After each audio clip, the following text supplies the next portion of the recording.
wabarakatuh. Baik, perkenalkan kami dari kelompok 1 yang akan membahas mengenai edukasi pencegahan stunting. Sebelumnya, perkenalkan anggota dari kelompok 1. Yang pertama, saya sendiri, Yunika Prasetya Wulandari. Saya Renata Haris Mawadani. Saya Imanul Faizah. Saya Dewi Munasia. Baik, selamat menyaksikan. Let's try!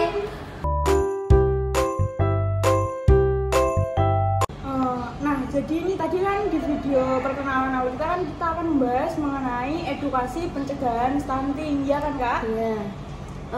Sebelumnya Kakak tahu nggak sih apa itu stunting? Setahu aku, stunting itu kayak ya tubuh anak itu tuh pendek gitu Kak. Kalau lebih spesifiknya, definisi stunting itu adalah kondisi pertumbuhan yang terhambat yang terjadi pada anak-anak yang dimana ini merupakan kondisi gagal tumbuh pada anak balita akibat kekurangan gizi kronis, sehingga anak memiliki perawakan yang pendek untuk usianya, Kak. Oh, jadi definisi singkat mengenai stunting seperti itu ya, Kak? Iya, Kak. Tadi kan aku sudah membahas definisi stunting nih. Terus kamu tahu nggak, Kak, kasus stunting itu saat ini ada berapa sih? Jadi gini Kak, menurut statistik PBB pada tahun 2020 itu mencatat ada sekitar 149 juta anak yang mengalami stunting.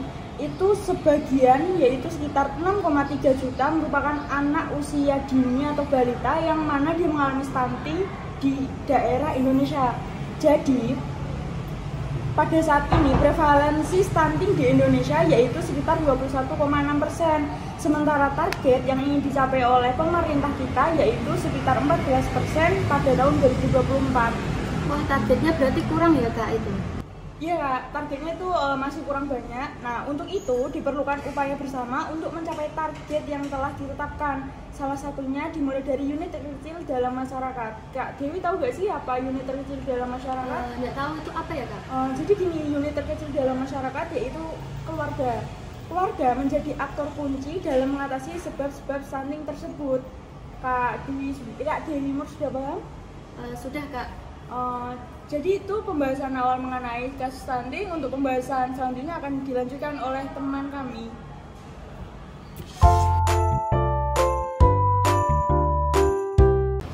Nah, di awal udah dijelaskan mengenai definisi dan pengenalan apa itu stunting.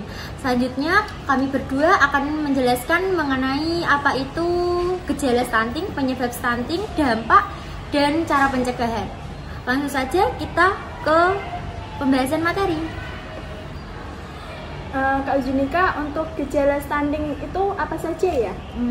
Baik, yuk kenali gejala stunting. Gejala stunting itu yang pertama ada tubuh anak lebih pendek dibanding anak seusianya. Kemudian yang kedua ada berat badan. Berat badan anak ini lebih rendah untuk anak seusianya.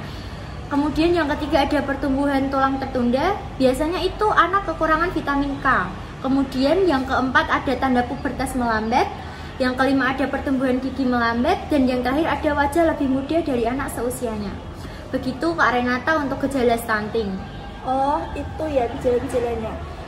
Untuk penyebabnya sendiri itu apa saja ya? Kalau penyebab stunting itu ada tiga faktor. Yang pertama yaitu kurang gizi atau malnutrisi, yaitu rendahnya jumlah dan kualitas gizi pada makanan yang diberikan kepada anak. Maksudnya di sini kekurangan gizi ya Kak, mohon maaf. Atau yang dimaksud dengan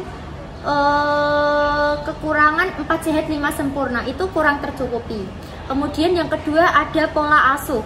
Pola asuh itu maksudnya faktor pola asuh terutama pada perilaku dan praktek pemberian makanan bayi dan anak. Maksudnya itu sebaiknya ibu memberikan ASI hingga usia 6 bulan.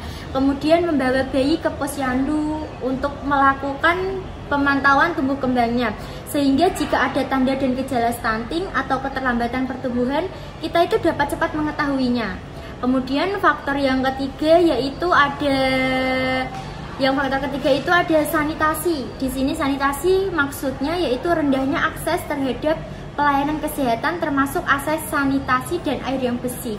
Untuk solusinya yaitu ajarkan anak untuk mencuci tangan, memakai sabun dan air bersih atau air mengalir, serta tidak BAB sembarangan sejak dini. Jadi anak itu harus diajarkan untuk BAB di toilet, di kamar mandi, dan membersihkannya juga memakai air yang mengalir.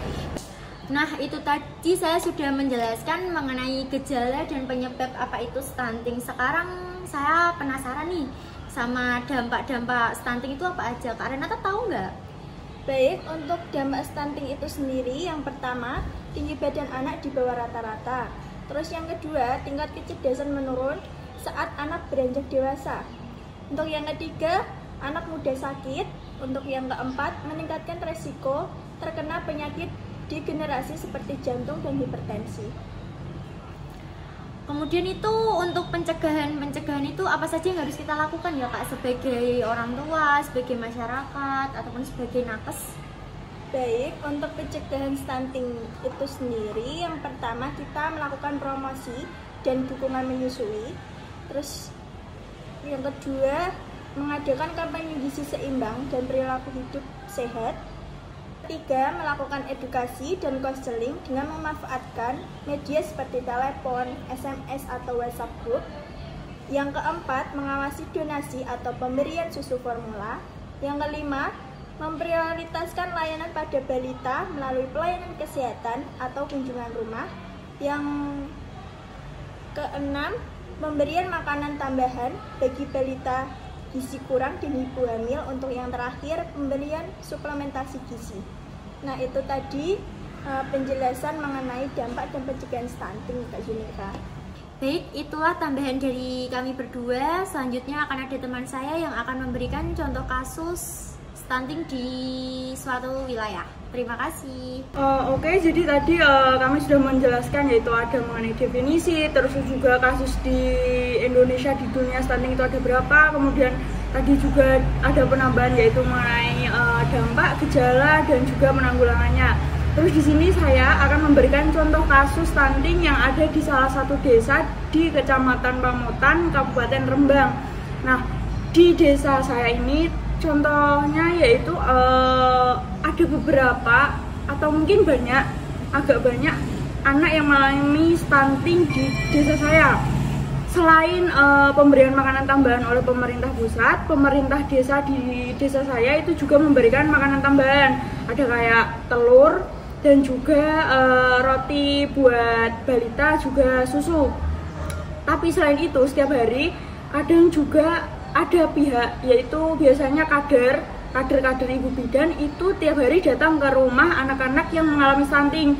Biasanya tiap hari dikasih jatah makanan, yaitu sehari 2 kali ataupun 3 kali, tapi pemberiannya itu langsung diberikan pada pagi hari. Jadi seperti itu.